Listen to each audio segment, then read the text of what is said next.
on that property. A 7-year-old girl named Annabelle Higgins had been found dead in the field. Her spirit remained, and when the doll came into the house, the girl latched onto it. She found Donna and Angie to be trustworthy. She just wanted to stay with them. She wanted to be safe with them.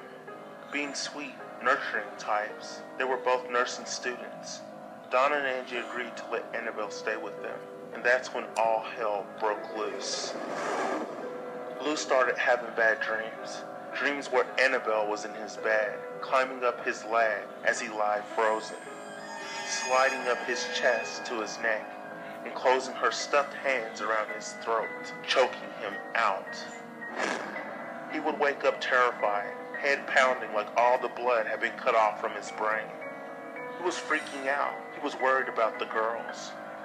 A few days later, he and Angie were hanging out, planning a road trip, when they heard someone moving around in Donna's room. They froze. Was it a break-in? Was there an intruder in their apartment? Lou crept over to the door, listening to the rustling within. He threw open the door, and everything was as it should be, except Annabelle was off the bed and sitting in a corner. As he approached the doll, Lou was consumed with that feeling.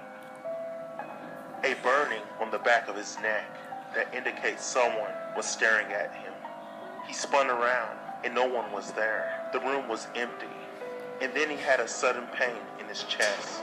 He looked in his shirt and saw a series of raking claw marks, rough ditches in his flesh that burned. He knew Annabelle had done it. The weird claw marks began healing almost immediately. They were totally gone in 2 days. They were like no wounds any of them had ever seen before. They knew they needed more help, and they turned to an Episcopalian priest, who in turn called in Ed and Lorraine Warren.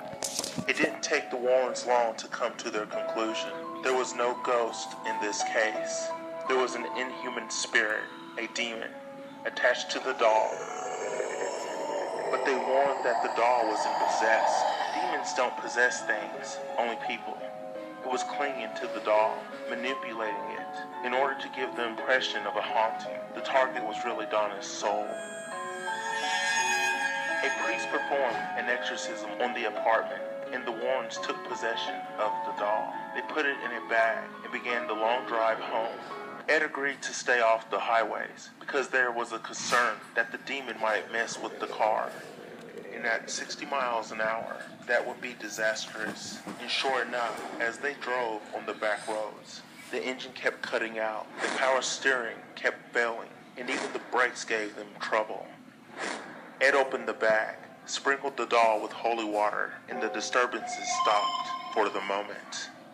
Eventually, the Warrens built a lock case for Annabelle, and she resides there to this day.